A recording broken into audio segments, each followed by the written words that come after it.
Apparently another one has to go. This complex just hates trees. Good afternoon.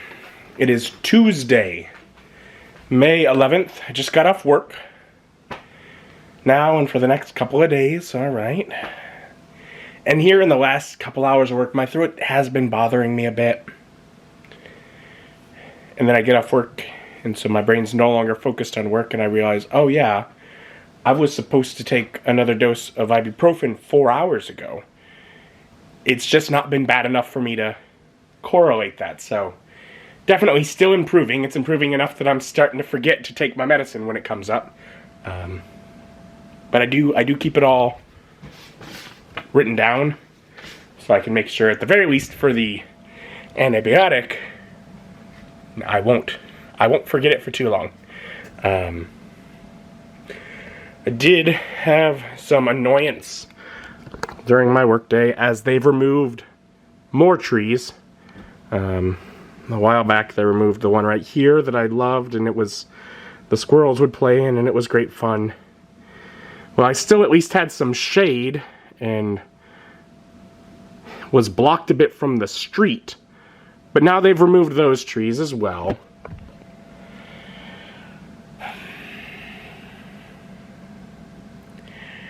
You know, that happens.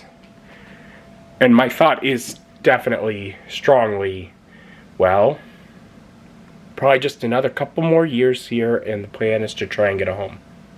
Like a house. Now, I don't know if that's going to come to pass or not. But I hate that. I hate that they do that. Like, I liked being able to look out the window and have a little nature there. I mean, I want a little separation from it, but I enjoy looking at nature. Nature is pretty. I mean, I have a really awful view from my window. That's my view. It's the side of a building. It's cruddy. I don't like it. I would much rather have a really nice view.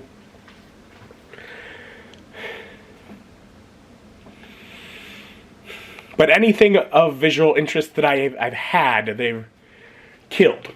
Murdered. So, I do just sort of get by on only a little longer. I mean, I've basically outgrown the place anyways. I mean, the fact that I'm moving stuff back into Mom's to a closet in her basement because I'm stretching at the walls is evidence of that. I need more space. Preferably space where I don't have somebody cutting down the trees right outside my door.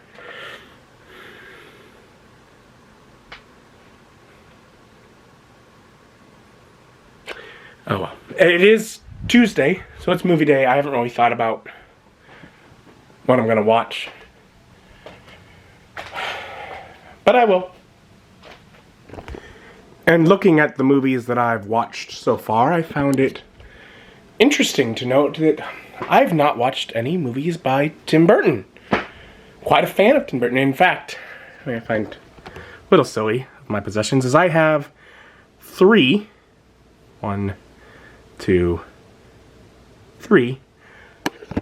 books about Tim Burton. To which case you might ask, why?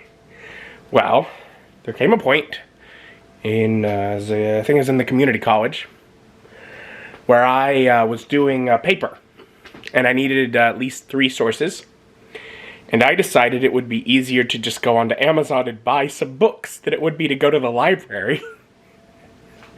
So I just ordered some books about Tim Burton. And so I've kept them, because why not? But I'm a big fan of Tim Burton. I love his style, that traditional gothic kind of look. I'm a big fan of Helena Bonham Carter and Johnny Depp as well. Danny Elfman and his music, which I find particularly hilarious. I'm assuming everyone knows, but someone may not. Danny Elfman, the frequent composer with Tim Burton. He is also, I believe, lead singer of the band Oingo Boingo, which has some interesting music. So, but just being, this guy is like in like a, basically like a pop band of what, the 80s, I guess, goes to being film composer, and I'm just like, that is weird in my mind and cool. Anyway, so I'm like, I should watch something by Tim Burton, and going quite early in his career, Beetlejuice is really a great movie. I should watch Beetlejuice. So I will. I'm going to sit down, and of course after watching it, we'll discuss it there. So, gonna enjoy Beetlejuice.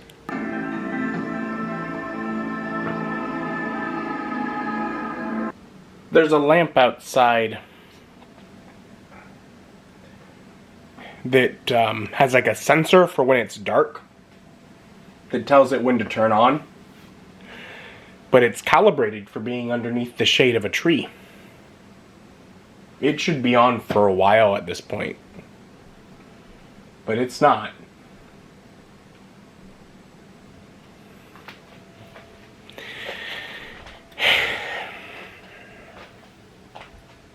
I'm bitter again here about them removing another tree. Still, I watched a movie and it was fun. I would give Beetlejuice 7.7 out of 10. It's fun. It's a fun movie. Let's see what the box has to say. What's a yuppie ghost couple to do when their quaint New England home is overrun by trendy New Yorkers? They hire a freelance bioexorcist to spook the intruders, and everyone gets more than he or she bargained for. Director Tim Burton teams with Michael Keaton. The result? Keaton's Beetlejuice is one of the biggest, baddest wolves a ghost movie has ever unleashed a poltergeist. He's a juggernaut of jokes, jolts and jive, who hurls one-liners, spins into grotesque forms, gobbles insects, and can't leave ladies, living or dead, alone. Keaton's wild work in this and Queen and Sober won him 1988's National Society of Film Critics Best Actor Award. I don't know that one. Alec Baldwin, Gina Davis, Winona Ryder, and Sylvia Sidney share starring honors with the movie's wondrous production design, Harry Belafonte, soundtrack tunes, and Academy Award-winning Best Makeup. So exercise your right to fun, say the B word 3 times, and have a wonderful day. Oh.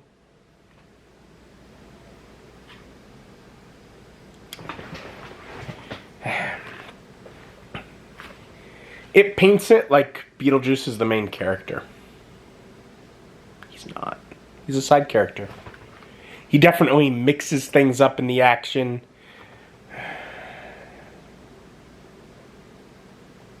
If anything, in the climactic finale of the movie, he takes on primarily the role of villain.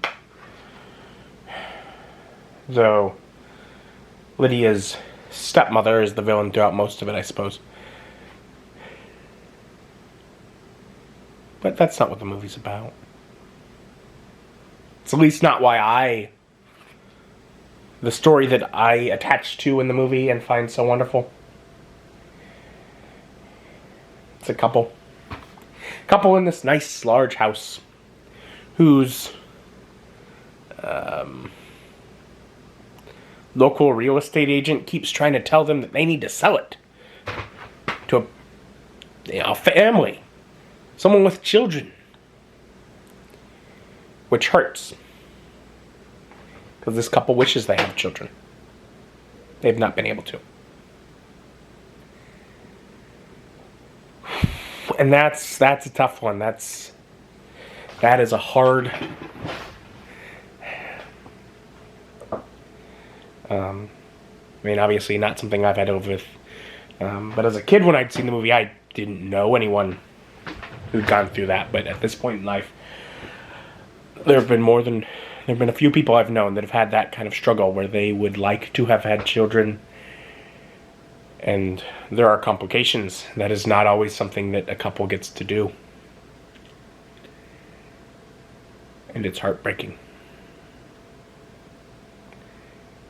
And it's the story of how that couple comes to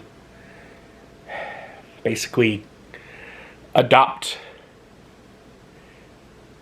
a somewhat strange girl, Lydia, who still has other parents.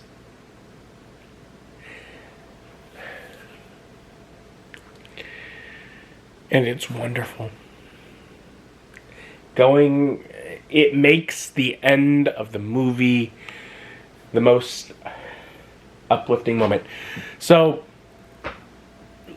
the story as it continues, early on, the couple, Adam and Barbara,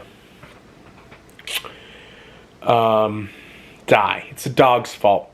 So I think the movie's saying we should hate dogs because dogs murder people. Twice the dog's fault.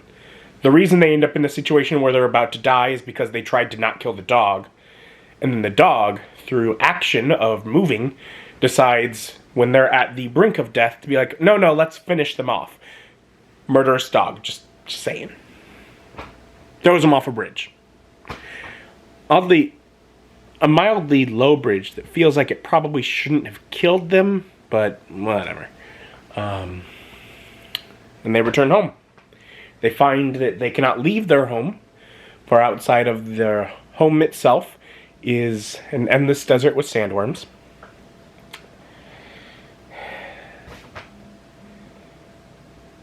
And this family that the real estate agent had found to buy the house, well, now has a vacant house to buy. So they move in. Mr. Dietz really isn't all that bad. He's there because he wants to relax and have a quaint little place. Adam and Barbara would probably be just fine to share their home with him. His daughter, Lydia, is unusual. In a wonderful way. Perfect. But, gothic kind of attitude.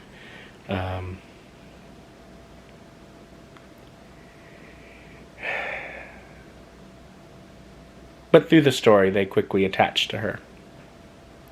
And she's kind. And despite her weirdness, she seems to enjoy the quaintness of Adam and Barbara. They're kind. And then there's Mrs. Dietz, Lydia's stepmother, who is an artist and has to gut the house and make the place her own. And that is not something that Adam and Barbara appreciate. So we have scenes moving forward, going to waiting rooms and offices, dealing with their caseworker, just things to go in flavor and see weird, gnarly imagery of people who've died in gruesome ways and are now living the afterlife as such.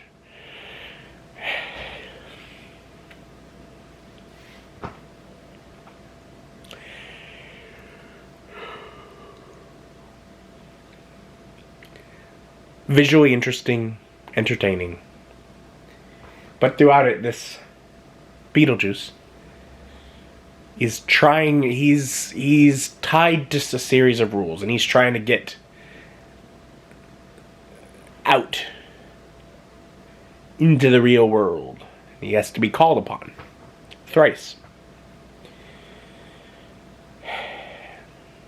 Their caseworker warns them against it, but ultimately, when they do their very best to try and spook this family out so that they could stop gutting their house that they love so much,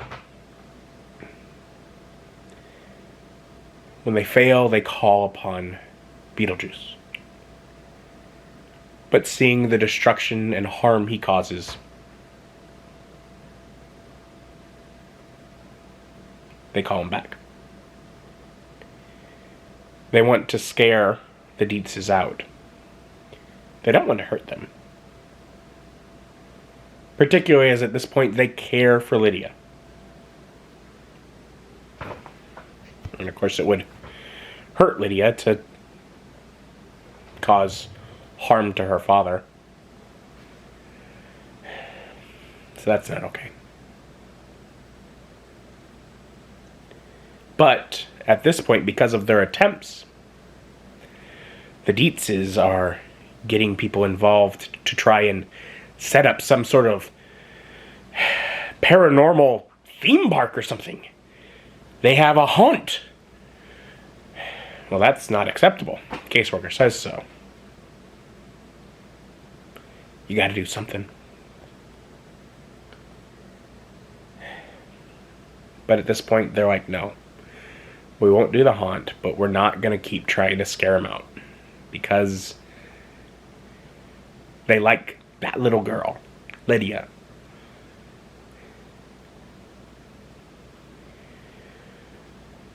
But their handbook, the handbook for the recently deceased, has been discovered by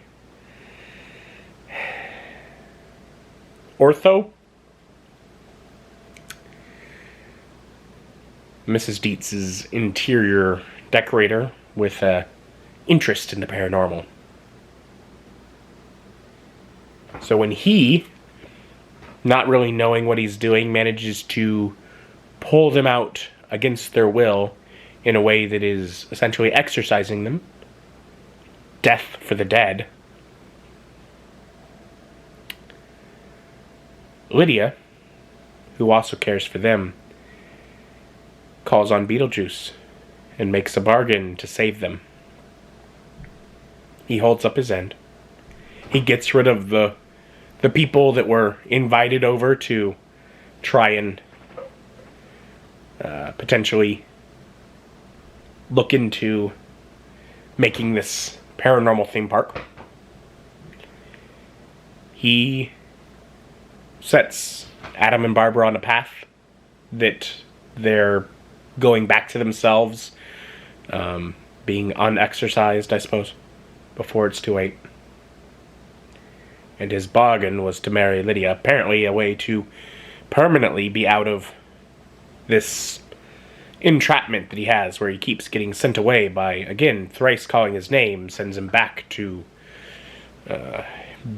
being unable to do anything with the living.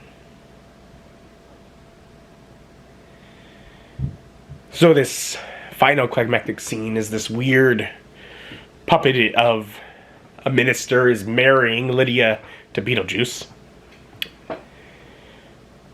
while Adam and Barbara,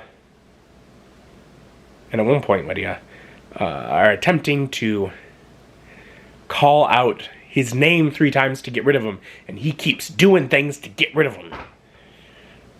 Great epic ending scene, though, where as he sent Barbara off to the sands, and things are all mixing up, and it's almost too late, and she rides busting through the wall on the back of one of the sandworms and swallows up Beetlejuice. Yeah. So the sandworm gets him. It's great. It's great.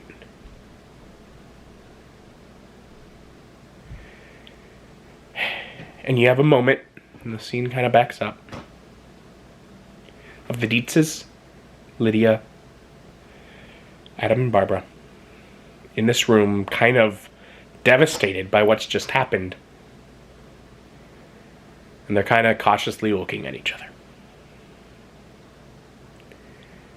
And we cut to Lydia getting out of school and riding her bike home. but when she runs in the door to talk about her grades and the test she's done well on. It's not her parents that she's greeting. It's Adam and Barbara, and they talk about her grades, how she did on her exams. Adam makes the comment, how'd you do on, I think it was math? And she, gives like a sort of sad look, and he's like, we studied for a week on that. How? And then she laughs, says she got an A. And it has this moment where it feels like parenting in a family. And that they've gotten a child. That they're having a second chance after dying to at least assist with raising this little girl. And it warms my heart. We see some funny scenes where Beetlejuice is now stuck in the waiting room himself, dealing with some things. We do see that the Dietzes are still upstairs. They hear the sound of the music, as Lydia's reward for getting a good grade is the possession dancing to music of Harry Belafonte, whose music is throughout the show. It's between him and Danny Elfman. So his actual songs, and then Danny Elfman does the score, and music in the movie is great. Makeup and puppetry is wonderful. That miniature of the town is freaking awesome. The visuals and the sound of the movie are great. But it's the heart that gets to me. And you see their parents are up there and, commenting, oh, she must have gotten an A, when they hear the music start playing. Or Mrs. Dietz is using some of the inspiration from the horrors that she had with Beetlejuice to make new art. And you see also that the home has been redecorated on the lower floor to look much as it was when Adam and Barbara died. But you see up at the top of the stairs where the wallpaper ends, and it looks more like Delia. I think Mrs. Dietz had wanted to redecorate it. They have sectioned off the house with different areas of it looking different ways. They're sharing the home to make them all happy.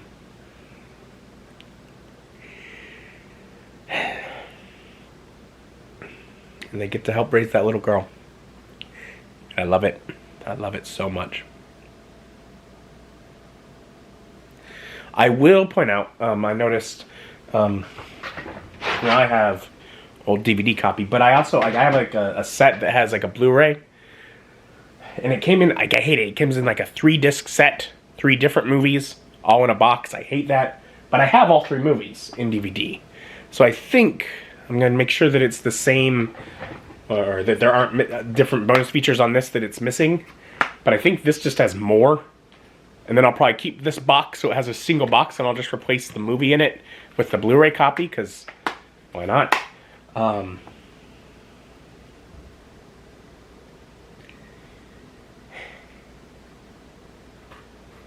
But on the extras here, I see something that reminded me of something from my childhood.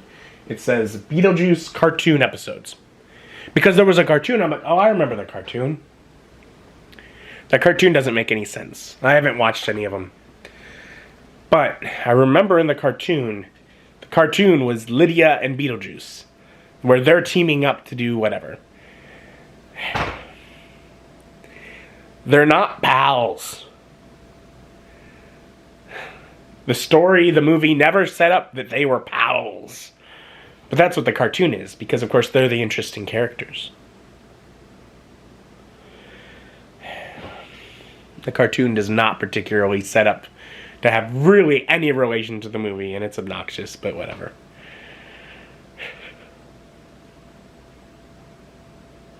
The movie's great. I love the heart. I love the heart. I did not appreciate it as a kid. I mean, as a kid, it was cool, it looked neat, it's awesome, great music. As an adult, I love the heart.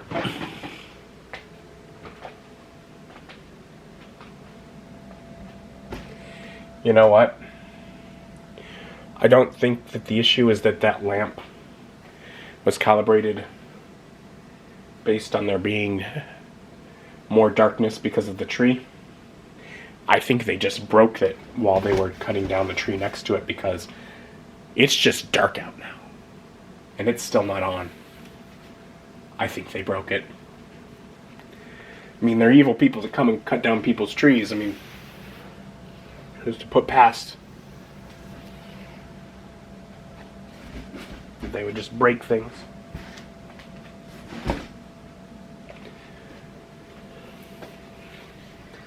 I miss my tree. And I miss that tree that they cut down today already as well. My tree was the one they cut down months ago.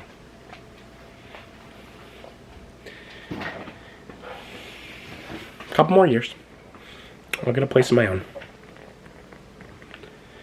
That's the goal. It's a fun movie. I talked about it probably far too long. So be it. Thank you for joining me and joining me as my journey continues.